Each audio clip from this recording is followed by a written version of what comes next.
Hi friends, welcome to Faris home food. இன்றைக்கி நம்ம வீட்டு சமையல் தேங்காய் பால் சாதம் எப்படி செய்யலாம் தான் சொல்லித்தர போகிறேன். நீங்கள் வெஜிடேரியனாக இருந்தால் காளான் கிரேவி, காலிஃப்ளவர் கிரேவி, பன்னீர் கிரேவிலாம் வச்சு சாப்பிட்டிங்கன்னா அவ்வளோ சூப்பராக இருக்கும். நான் வெஜிடேரியனாக இருந்தால் சிக்கன், மட்டன் கிரேவி வச்சு சாப்பிட்றதுக்கு சூப்பராக இருக்கும். வாங்க இந்த டேஸ்டியான தேங்காய் பால் சாதம் எப்படி செய்யலாம்னு சொல்லித்தரேன். வீடியோக்குள்ளே போய் பார்க்கலாம். வீடியோக்குள்ளே போய் பார்க்கறதுக்கு முன்னாடி நம்மளுடைய சேனல் ஃபேரிஸ் ஹோம் ஃபுட் சேனலில் சப்ஸ்கிரைப் பண்ணாதவங்க சப்ஸ்கிரைப் பண்ணிக்கோங்க. தேங்க்யூ. தேங்காய் பால் சாதம் பண்ணுறதுக்கு இன்றைக்கி நான் முழு தேங்காவை நல்லா அரைச்சி தேங்காய் பால் எடுத்து வச்சுருக்கிறேன். நான் 1 கப் அளவுக்கு தான் ரைஸ் பண்ண போகிறேன். அதனால நான் 2 கப் அளவுக்கு தேங்காய் பால் எடுத்துக்கிறேன். உங்களுக்கு எந்த அளவுக்கு நீங்கள் ரைஸ் பண்ண போகிறீங்களோ அந்த அளவுக்கு நீங்கள் தேங்காய் பால் ரெடி பண்ணி வச்சுக்கோங்க.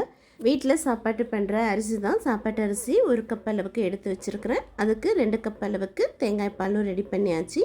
இப்போ குக்கர் வச்சுக்கோங்க. 1 கப் அளவுக்கு சமையல் எண்ணெய், 1 கப் அளவுக்கு தேங்காய் எண்ணெய் ஊற்றிக்கோங்க. தேங்காய் பால் சாதத்துக்கு தேங்காய் எண்ணெய் கண்டிப்பாக ஊற்றணும், நல்லாயிருக்கும். அப்போ தான் 2 டீஸ்பூன் அளவுக்கு நெய் போட்டுக்கோங்க. விருப்பம் இருந்தால் போட்டுக்கோங்க, இல்லைன்னா ஸ்கிப் பண்ணிக்கலாம். 2 துண்டு பட்டை, 4 கிராம்பு, 2 ஏலக்காய், நீல வாக்கில் நறுக்கின பெரிய வெங்காயம் 1, வெங்காயமும் போட்டு நல்லா வதக்கிக்கலாம். ரொம்பவும் கோல்டன் கலரில் ஆகணும்னு அவசியம் இல்லை, கண்ணாடி பதம் இருந்தால் போதும்.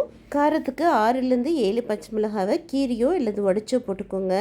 2 டீஸ்பூன் அளவுக்கு இஞ்சி பூண்டு பேஸ்ட் போட்டுட்டு நல்லா வதக்கிக்கோங்க. பழுத்த தக்காளியாக 1 தக்காளி போட்டுக்கோங்க. தேங்காய் பால் சாதத்துக்கு தக்காளி அதிகமாக போடக்கூடாது.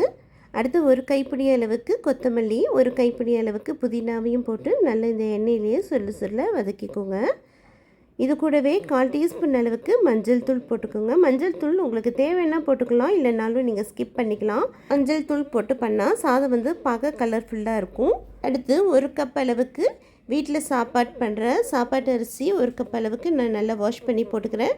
உங்களுக்கு தேவைப்பட்டால் நீங்கள் பிரியாணி அரிசி கூட போட்டுக்கலாம். வீட்டு அரிசியில் பண்ணாலுமே நல்லா டேஸ்ட்டாக தான் இருக்கும். இந்த எண்ணெயிலே போட்டு அரிசியை ஃபஸ்ட்டு வதக்கிக்கோங்க. இந்த மாதிரி எண்ணெயிலேயே வதக்கி நம்ம செய்யும்போது சாதம் உடையாமல் குலையாமல் நல்லா பலபலன்னு இருக்கும். இப்போ 1/2 டீஸ்பூன் அளவுக்கு தேவையான அளவுக்கு உப்பு போட்டுக்கோங்க. உப்பும் போட்டு நல்லா மிக்ஸ் பண்ணி விட்டுக்கோங்க. இப்போ தேங்காய் பால் ஊற்றிக்கலாம். இப்போ இந்த கப்பில் 1 கப் அரிசி எடுத்தோம், இதில் 2 கப் அளவுக்கு தேங்காய் பால் ஊற்றிக்கலாம். இப்போ 1 கப் தேங்காய் பால் ஊற்றியாச்சு. அடுத்து 2வது கப் தேங்காய் பாலும் ஊற்றிடலாம். 1 கப்புக்கு 2 கப்பு கரெக்டாக இருக்கும் அளவோட ஊற்றினீங்கன்னா. அவ்வளோதாங்க, 2 கப் தேங்காய் பால் ஊற்றியாச்சு. இப்போ நல்லா மிக்ஸ் பண்ணி விட்டுக்கோங்க. உப்பு எல்லாம் செக் பண்ணிக்கோங்க. அவ்வளோதாங்க, இப்போ மூடி போட்டு விட்டுடலாம். மூடி போட்டு விட்டு 3 விசில் விட்டுருங்க. பாஸ்மதி ரைஸாக இருந்தால் 2 விசில் விட்டால் போதும். இப்போ 3 விசில் விட்டாச்சு. ஓப்பன் பண்ணி பார்க்கலாம்.